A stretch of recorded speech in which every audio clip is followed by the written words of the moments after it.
साथियों, आज के इस वीडियो में हम लोग बात करेंगे एसकेएमयू यूनिवर्सिटी दुमका के सेमेस्टर 2 के minor vocational subject disaster management के क्वेश्चन नंबर 4 के बारे में। क्वेश्चन नंबर 4 है साथियों, आपदा का पारिस्थितिकी तंत्र पर प्रभाव समझाइए। इस वीडियो में हम लोग समझेंगे कि आपदा का पारिस्थितिकी तंत्र पर क्या प्रभाव है। मतलब कि जैसे बाढ़ आ गया, भूकंप आ गया, तो इन सारे चीजों का पारिस्थितिकी तंत्र पर क्या प्रभाव है, इसके बारे में हम लोग समझेंगे। और साथियों, ये जो क्वेश्चन है आपका पारिस्थितिकी तंत्र पर किसी भी आपदा का प्रभाव क्या है, ये क्वेश्चन आपके एग्जाम के पॉइंट ऑफ व्यू से काफी इंपॉर्टेंट है, क्योंकि ये क्वेश्चन आपके प्रीवियस सेशन में भी पूछा गया है, तो इस बार भी पूरी संभावना है कि पूछा जाए। तो चलिए हम लोग देखते हैं क्वेश्चन नंबर 4 को, जो कि है आपदा का पारिस्थितिकी तंत्र पर प्रभाव क्या है, इसके बारे में।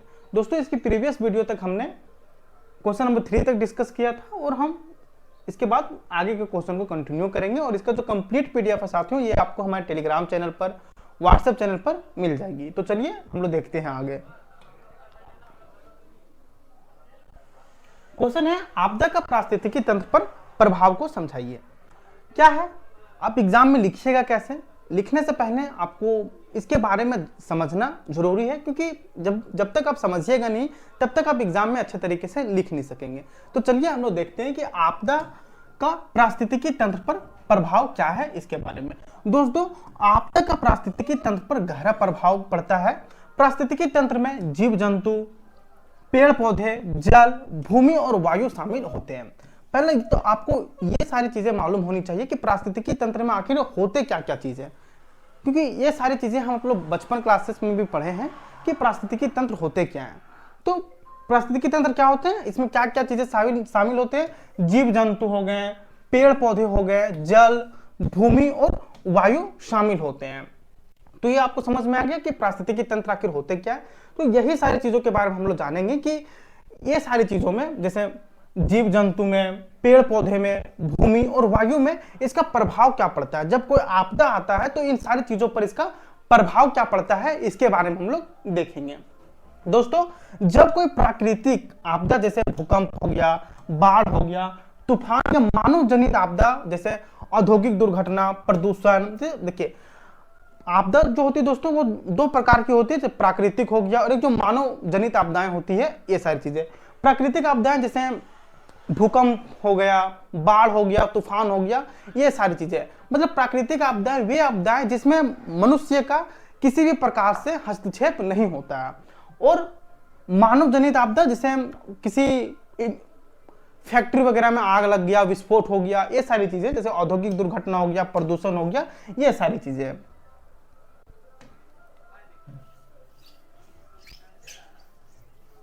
तो ये समझ गए आप कि आपदा का पारिस्थितिकी तंत्र पर गहरा प्रभाव पड़ता है। जैसे पारिस्थितिकी तंत्र में जीव जंतु हो गए, पेड़ पौधे हो गए, जल, भूमि और वायु शामिल होते हैं। जब कोई प्राकृतिक आपदा जैसे भूकंप हो गया, बाढ़ हो गया, तूफान या मानव जनित आपदा जैसे औद्योगिक दुर्घटना, प्रदूषण आती है, तो यह पूरे पर्यावरण का जो संतुलन है उसे वह बिगाड़ देती है। दोस्तों, आइए बात करते हैं कि आपदा का पारिस्थितिकी तंत्र पर क्या प्रभाव पड़ता है। पारिस्थितिकी तंत्र जैसे जीव जंतु, पेड़ पौधे पर इन आपदा का क्या प्रभाव पड़ता है, इसके बारे में हम लोग बात करेंगे।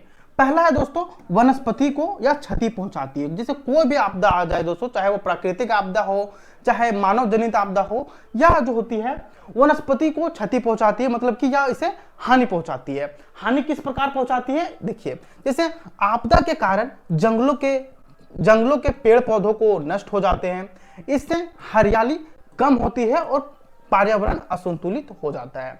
जैसे देखिए, आपदा के कारण क्या होता है कि जंगलों के पेड़ पौधे जो होते हैं दोस्तों, वह पूरी तरह से नष्ट हो जाते हैं। आप बोलिएगा नष्ट कैसे, मान लीजिए कि कहीं आग लग गया, या फिर इतना जोर से बाढ़ आया कि पेड़ पौधे को वह उखाड़ के फेंक दी, या फिर तूफान आ गया, तो जंगल में जितने भी पेड़ पौधे हैं, जितने भी जानवर हैं, उनके, और हम सभी को पता है कि जितने भी जानवरों को घर वगैरह होते हैं, सारी चीजें जंगल में ही होते हैं। तो इससे क्या होता है कि आपदा के कारण जंगलों के पेड़ पौधे नष्ट हो जाते हैं, इससे हरियाली कम होती है और पर्यावरण असंतुलित हो जाता है।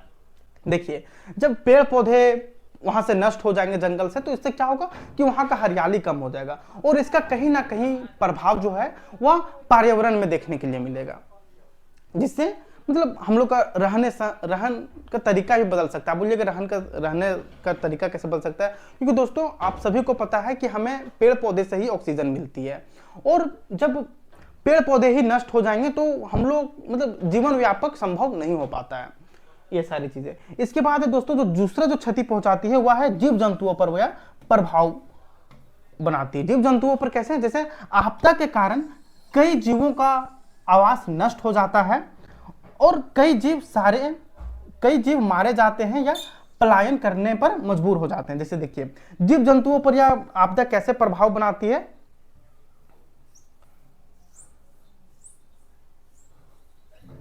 जीव जंतुओं पर यह कैसे प्रभाव बनाती है, जैसे मान लीजिए कोई आपदा आती है तो इससे क्या होता है कि आपदा के कारण कई जीवों का आवास नष्ट हो जाता है। जैसे मान लीजिए कि भूकंप आ गया तो क्या होगा कि पेड़ पौधे को वह जड़ से उखाड़ फेंकेगी, जिससे क्या होगा कि जीवों का जो आवास है वह नष्ट हो जाती है। दोस्तों इसमें मनुष्य जाति भी आ जाएंगे, जानवरें भी आ जाएंगे, क्योंकि भूकंप किसी को नहीं चिंती कि वह जानवर है, मनुष्य है, वह सभी को वह तबाह कर देगी। तो क्या होगा कि आपदा के कारण कई जीवों का आवास नष्ट हो जाता है और कई जीव मारे जाते हैं या पलायन करने पर मजबूर हो जाते हैं। पलायन करने पर मजबूर हो जाते हैं, पलायन मतलब दोस्तों एक जगह से दूसरे जगह जाने पर वह मजबूर हो जाते हैं। मान लीजिए कि किसी के क्षेत्र में भूकंप आ गया तो जो लोग बचे हैं या फिर जो लोगों को पहले से पता है कि यहाँ भूकंप आने तो क्या करेंगे, या तो वो अपना एक सुरक्षित स्थान ढूंढ लेंगे या फिर वहां उस जगह से वह पलायन कर जाएंगे। तो वही है कि आपदा के कारण कई जीवों का आवास नष्ट हो जाते हैं। आवास मतलब दोस्तों कि घर जहां वे रहते हैं वह नष्ट हो जाता है और कई जीवे मारे जाते हैं या पलायन करने पर मजबूर हो जाते हैं। हम लोग दो प्रभाव देखें, पहला जो था वह वनस्पति को या क्षति पहुंचाती है, जिससे जंगल पेड़ पौधे ये सारी चीजें नष्ट हो जाती है, जिससे पर्यावरण असंतुलित हो जाता है। इसके बाद हम लोग दूसरा देखें दोस्तों, जीव जंतुओं पर प्रभाव बनाता है। जैसे जीव जंतुओं पर कैसे प्रभाव बनाता है कि आपदा के कारण कई जीवों का आवास नष्ट हो जाता है और कई जीव मारे जाते हैं या पलायन करने पर मजबूर हो जाते हैं। ये सारी चीजें हमने देखे और आइए अब आगे देखते हैं हम लोग। इसके बाद दोस्तों जो तीसरा जो क्षति पहुंचाता है वह है भूमि और मिट्टी का क्षरण।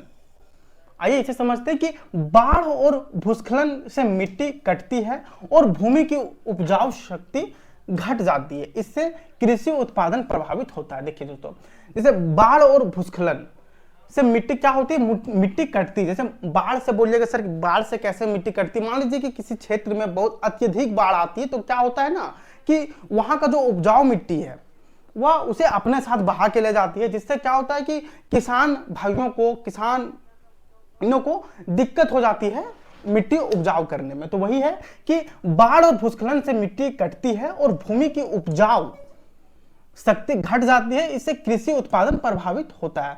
तो आप बोलिएगा सर कहीं ना कहीं से जैसे मिट्टी कहीं से या उपजाऊ मिट्टी को ये बहा के ले जाती है तो कहीं ना कहीं जाके तो छोड़ती होगी, लेकिन हाँ छोड़ती होगी, वहां का मिट्टी उपजाऊ हो जाएगा, लेकिन जिस क्षेत्र से वहां मिट्टी बह के गई वहां के किसानों को तो दिक्कत होगी ना।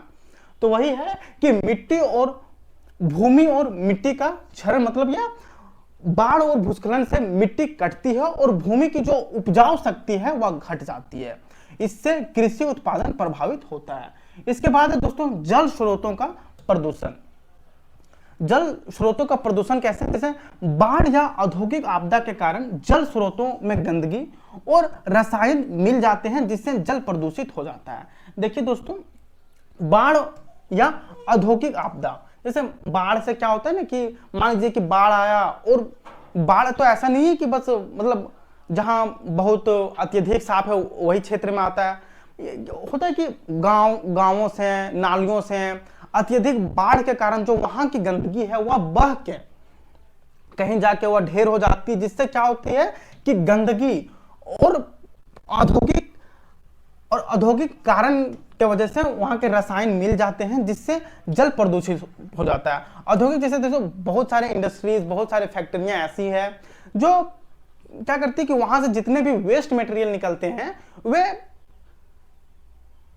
कहीं ना कहीं जाके नदियों में नालों में मिलते हैं, और बाढ़ के कारण जब वह निकलती है तो वह जलों को जो जल के स्रोत हैं उसे वह गंदगी पहुंचा देते हैं। इसके बाद दोस्तों वायु प्रदूषण। वायु प्रदूषण क्या है कि जंगलों में आग लगने या औद्योगिक दुर्घटनाओं से वायु में हानिकारक गैसों, फैल जाती है जो स्वास्थ्य के लिए हानिकारक होते हैं।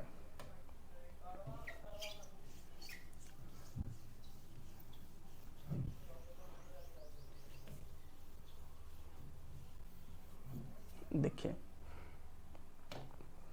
ये क्या है, वायु प्रदूषण। जैसे क्या है कि जंगलों में आग लगने या औद्योगिक दुर्घटनाओं से वायु में हानिकारक गैसें फैल जाती है जो स्वास्थ्य के लिए हानिकारक होती है। दोस्तों सिर्फ आग लगने से या फिर औद्योगिक दुर्घटनाएं से ही नहीं, बल्कि आप बहुत सारे व्हीकल्स ऐसे देखते होंगे जिससे मतलब हानिकारक गैसें निकलती है, और वो गैसें अच्छी गैसें नहीं होती, वो जाके पर्यावरण में मिलती है, और पर्यावरण से हम लोग जब ऑक्सीजन लेते हैं तो उसे जब हम लोग इनहेल करते हैं तो हमारा स्वास्थ्य पर या गहरा प्रभाव पड़ता है। या फिर जब किसी जंगल में आग लग जाता है या औद्योगिक किसी प्रकार का औद्योगिक दुर्घटना होती है तो यह वायु में हानिकारक गैसें फैल जाती है जो स्वास्थ्य के लिए हानिकारक होती है।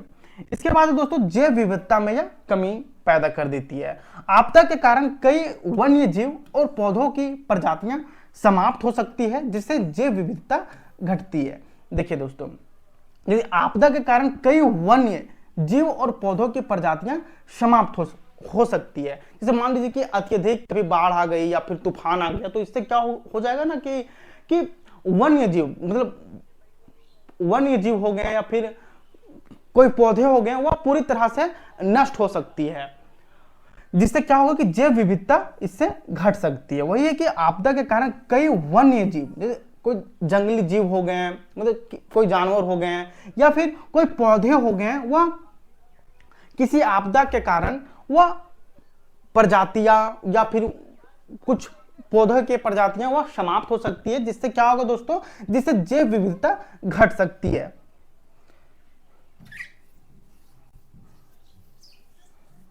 आइए अब लास्ट देखते हैं दोस्तों हम लोग खाद्य श्रृंखला में अवरोध।